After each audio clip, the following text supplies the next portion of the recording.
Let the words of my mouth and the meditations of our hearts be acceptable in thy sight, O Lord, our strength and Redeemer.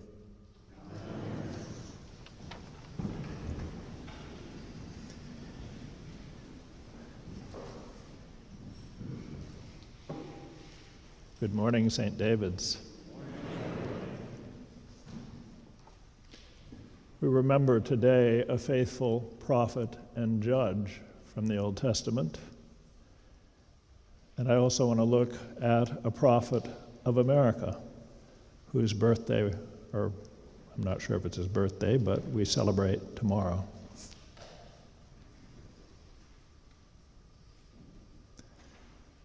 Samuel is born to a mother named Hannah, an incredibly brilliant, thoughtful, spiritual woman, one of the greats in the Old Testament. She anticipates Mary's song in the New Testament with her own.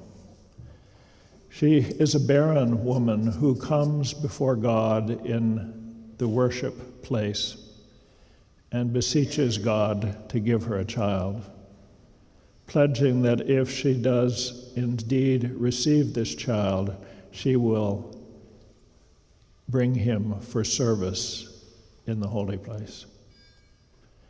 And when the child comes, she sings this song. I wonder whether this song was one that she and her son Samuel sang together. We often teach our children songs about things that we want them to know.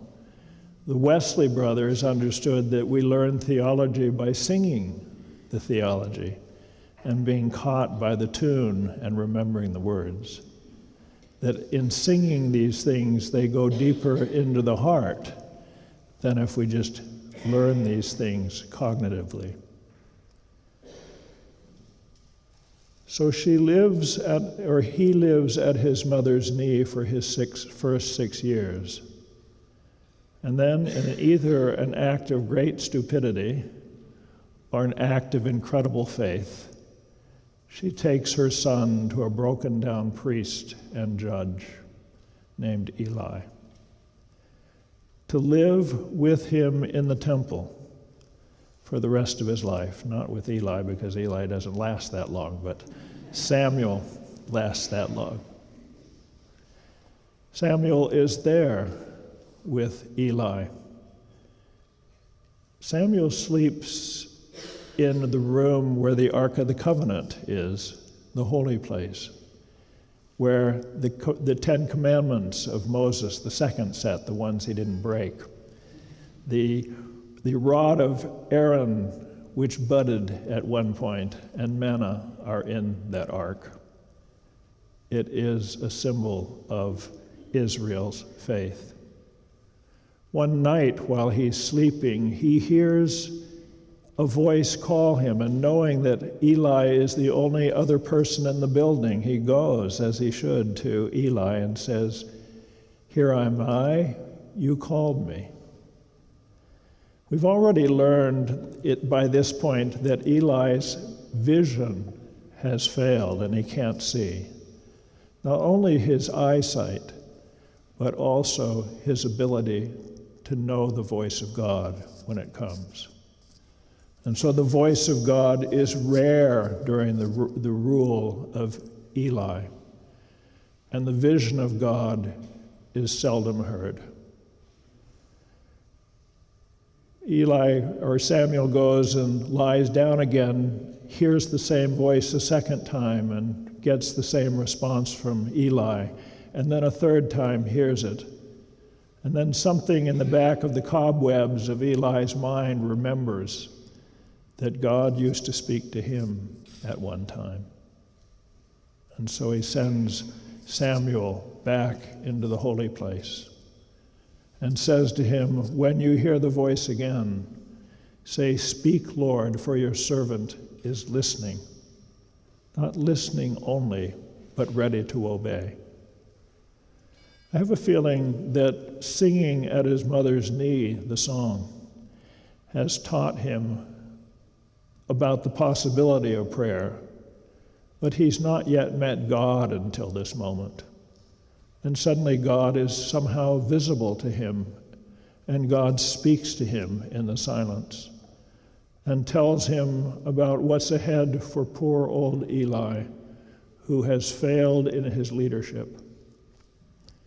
It's often true that the leaders are most harshly judged by God because they have the potential of leading so many people astray.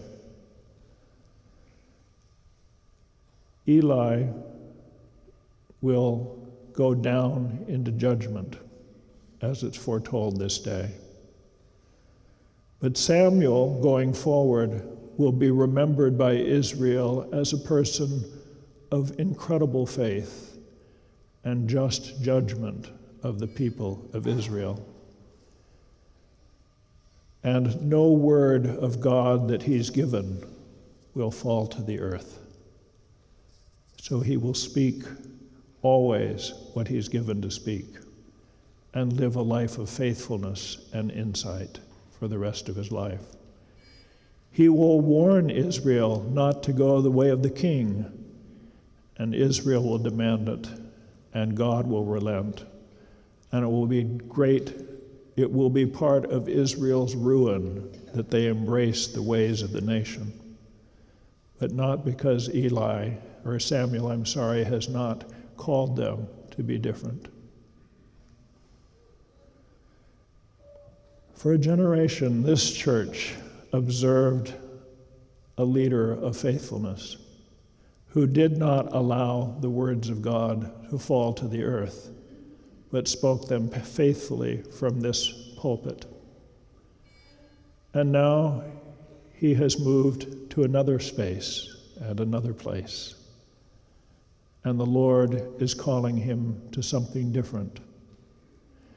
Joining us today is Devin, who will lead us with faithfulness as she has evidenced in her ministry until this time, until such time as we discern who it is the Lord is calling us to.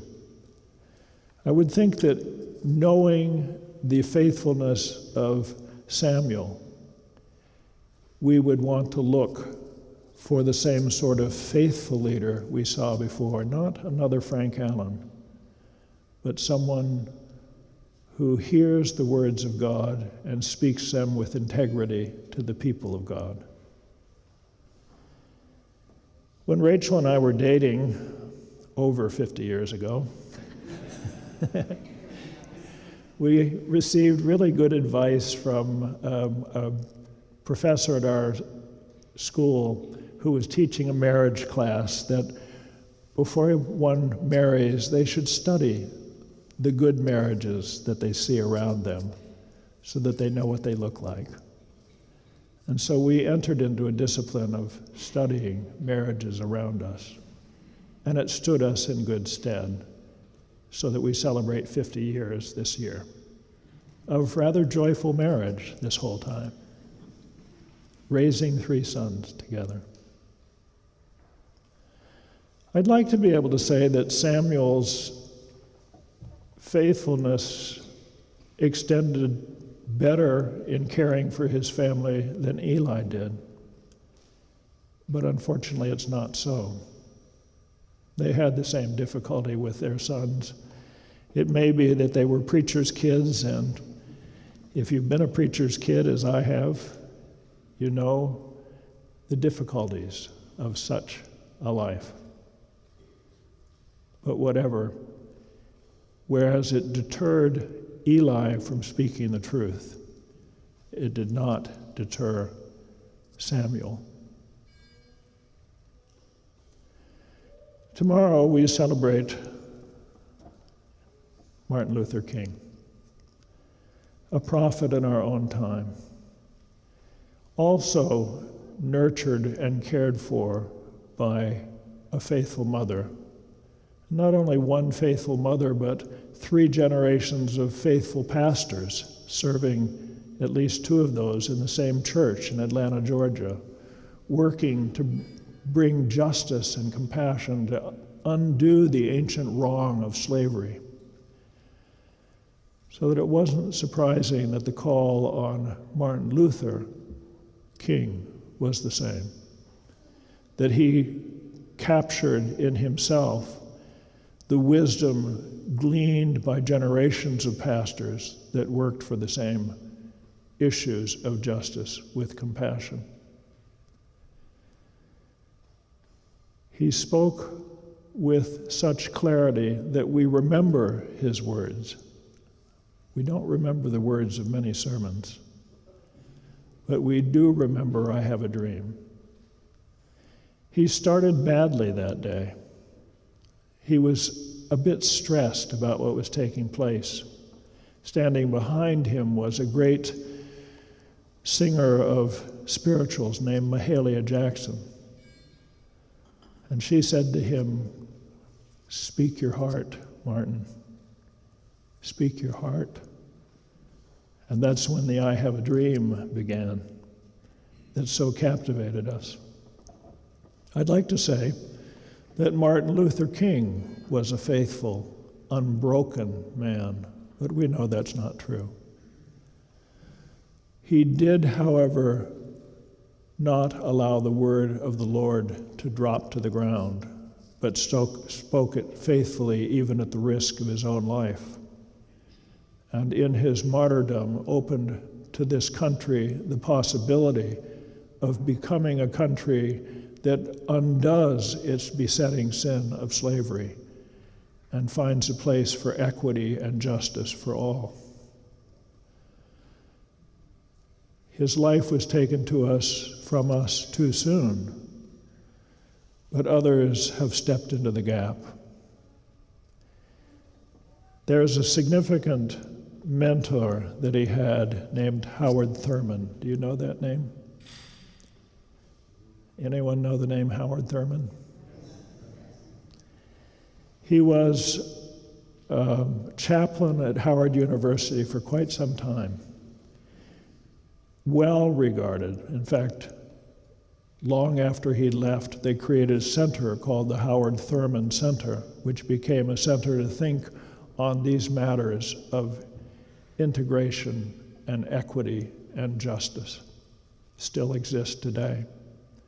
After he was there, he served with a white American pastor in Team in California, an integrated church they started, and then was asked to come to Boston University. He knew Martin Luther King from his childhood because Martin Luther King was was Howard Thurman's father's classmate. So he was in that household. And Martin Luther King and several of the other great African American leaders at that point asked him to mentor them and to teach them nonviolence, which he did. I've understood in my call came to me not much later than Samuel's at 8 to be a priest. One might say that because I'm now a fourth generation pastor, that's where that call came from. But it's clear that the Lord has affirmed that over and over again. And I've understood that my call may be to the church, but the call to justice and mercy and equity and compassion is the vocation that I've also answered on the side in the communities that I've served. I have a modest gift for community organization. In New Bern, North Carolina, there is, or was, I should say, a bombed out part of the city that the longtime residents of New Bern avoided. They jumped on the interstate, drove around it to get to the suburbs on the other side. We started a community initiative made up of leaders from all of the communities, African American, white, and other racial groups to sit at table together for 10 years, to get to know each other, to learn to trust each other, and to work for the common good. We had a vision that area would create blended housing, a learning center for those who did not have jobs, and a transportation center. I didn't get to see that finished in my time. But I was talking to someone back there a year or two ago, and they said, Peter, you'll be interested to know that that vision of that group has come to fruition. I have a sense that all of us are called to this sort of justice with compassion, a willingness to do what the Lord sets at our hand to do. This church has understood that for quite some time, to do the works of justice in the places like Philadelphia, East Falls, and various countries around the world. But I think in order for justice and equity to come to the earth, or even more significantly to the United States at this time, when we are in a place where our leaders have lost their vision and lost their way, that it's necessary for the church to step forward and to own the sense of power that the Lord has gifted us with, to call America to heal. And in order for that to happen, it has to be the work of all those who love God, so that the word that God has given to the church and to St. David's will not fall to the earth until it's fulfilled. And if it's not fulfilled in our old time, that it will continue in this place until God finishes his vision of oneness and wholeness. I want to close by reading a poem that Howard Thurman wrote. If you haven't written this name down, please do. This is a significant philosopher, theologian of the last century who died in 81. This is just a vignette, only a few lines, but it captures the breadth and depth of his vision, so listen. When the song of the angels is stilled, when the star in the sky is gone, when kings and princes are home, when the shepherds are back with their flocks, the work of Christmas begins. To find the lost, to heal the broken, to feed the hungry, to release the prisoner, to rebuild the nations, to bring peace among people, to make music in our heart.